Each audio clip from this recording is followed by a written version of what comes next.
విశ్వసిస్తాం. అంటే వినడం ద్వారానే యేసయ్య అద్భుతాలు చేసే దేవుడు, ఆశ్చర్యకార్యాలు చేసే దేవుడు అని మనం విన్నప్పుడే మనం విశ్వసిస్తాం. మనకు ఆ దేవుడే తెలియకుండా, దేవుడు అద్భుతాలు చేసే దేవుడని తెలియకుండా మనం ఈ లోక సంబంధంగానే మనం నశించిపోతూ ఉంటే మనం ఎలా ప్రార్థన చేస్తాం, ఎలా పొందుకుంటాం మనం? అందుకని వినుట ద్వారా విశ్వాసం అని వాక్యం సెలవిస్తుంది.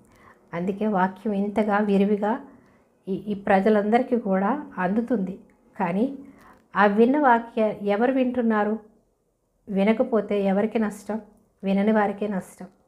వినడం ద్వారా మనము విశ్వాసంలో బలపడతాం. విశ్వాసం ఉండడం ద్వారా మనము రక్షింపబడతాం.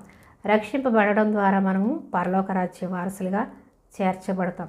ఈ లోకం మనకి శాశ్వతం కాదు. ఈ లోకంలో ఉండేది మనం కొద్ది కాలమే, నిత్యము యుగయుగాలు తరతరాలు ఉండేది మనము యేసయ్య దగ్గరే, దేవుని దగ్గరే మనం ఉంటాం.